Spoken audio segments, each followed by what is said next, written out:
Hi, my name is Sharnita Jackson, and I would like to talk to you today about making it better now for the LGBTU. Many people don't know what LGBT stands for, so first let me clarify that for you. LGBT stands for lesbians, gays, bisexuals, and transgenders.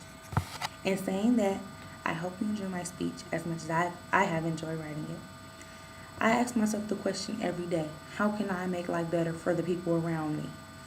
In asking that question, it brings about many more different questions at hand. I have people in my own family that are of the LGBT youth. When they decided to be of that youth, our family was not going to treat them any differently. Yes, we were hurt and lost for words, but I mean, what were we to do? But who were we to tell them what to be in life? When people come out and tell what sexuality they are or want to be, us as humans tend to be so judgmental.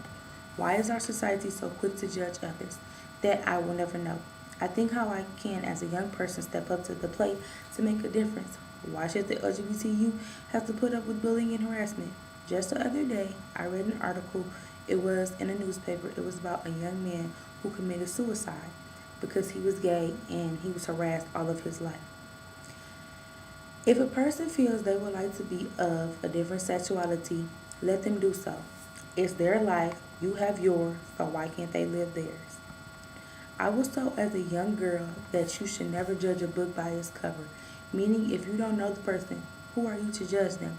Have you ever really sat down and talked to a person of the LGBT youth community? We as society do not know people's story, what they have been through out of life, what faces them in their paths of life, and even made them make up their mind to be of the LGBT youth community, or what they may be going through as of right now. You have to look at yourself before judging others. When you point one finger at someone else, you have three pointing back at you. Why go around bullying and harassing others? What enjoyment do you get out of it? Nothing. Again, we as individuals fail to realize that when we bully and harass people of the LGBTU, we push them out of society. They are the people that look for LOVE. That's right, love in our world. If I were you, how would you feel? We were all made equally. Our community was based off of humanity and equality. If we push the LGBT youth out, we are not sticking or standing up to our Constitution or the American dream. Dr. Martin Luther King Jr. fought for the rights for each person to be treated and created equally. Yes, I said the word EQUALLY, equally. He did not just fight for the ending of segregation of color, he fought for all kinds of rights, and that included LGBT youth too. Why should we not keep his dream alive? When we fail the LGBT youth, we are also failing ourselves as human beings. The feeling of LGBT youth being loved in our society should be number one on everyone's list. If we are to make a difference in the world and in our community and in our hearts, we have to first take a look at oneself and make a difference in you. Take one look in the mirror. What do you see? Me being a youth in our society is stepping up to the plate and trying to make a difference. I can't do it alone. I can only step up to the plate and break the cycle and make a change. It is not only LGBT youth who faces this problem of bullying and harassment. It is others in the world also. But it is more so LGBT youth. Most people don't understand that some people take their lives because of these actions such as bullying and harassment. This is their choice to be of a sexuality other than straight. They should not be treated any differently. Most LGBTU beat the odds of the depression stage, but most don't. They think taking their lives is the best way out. Why do they do it? What can we do to change it?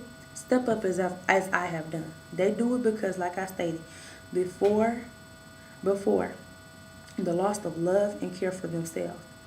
The way our society is set up is all messed up. But I know we can change it and make the difference. We can stand strong and fast and believe in ourselves to keep our American dream true. When our society takes their time trying to reach out to the youth, they make it even worse.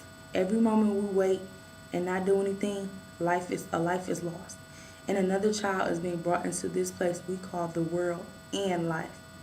The world is where we have made it, so why can't we step up and change it? Us as people made this America what it is today. We have the will, the power, and we make the way to change it. Yes, there are programs that are trying to help and support our LGBT youth, but they can't do it alone. We we can go out and have as many rallies, benefits, assemblies, and events as we want, but the cycle will not stop until everyone comes together as one nation. We have so many different generations that are worse than the past. The world fails to realize that us as people have to reach out and touch the LGBT youth. Let them know there are still people who care. Yes, the older generation tries to help, but I know my generation thinks we know everything. Sticking together as people is the only way the bullying and harassment will come to an end. Nobody should have to walk through life looking over their shoulders and living in fear, wondering what will happen next. Just as we feel good in our skin, the LGBT youth should feel good in their skin and in their different sexualities. I will not continue to sit around and let our American dream, Dr. King's dream, and all of the others that came before us and fought for equality and human rights dreams go down in shame. We wait until someone is dead and gone to make statues and a difference on the strength of them. Why could we not do it when they were living? I'm pretty sure I am not the only one who feels this way. It takes time for things to get better. When I look into a person of a different sexuality's eyes, other than straight, it brings tears to my eyes. They should not have to go through this. As I take this video, I vow to make sure this cycle is broken. Time is not on our hands, and we have wasted too much already. Like a quote I have heard many times before, time waits for no man. So time is running out to make that difference. There's no choice to be made. There's only room for opportunity left. The door of opportunity waits us all, but the time will run out and the door will close. So let's not wait till it closes. Take the journey with me now through the door of change and opportunity. I was always told as a child to stand up for what I believe in, and if there is one thing I know for sure, I believe in making a difference and a change happen. If I were to die today, I would say I made my mark in history. I tried and did my best to make a difference in others' lives other than my own. And I will stop at nothing less. I will stop this ongoing process of hate, hurt, pain, suffering, harassment, and lastly, bullying. I, Sharnita Jackson, vow that I will make it better now for the LGBT youth and the people around me. Thank you.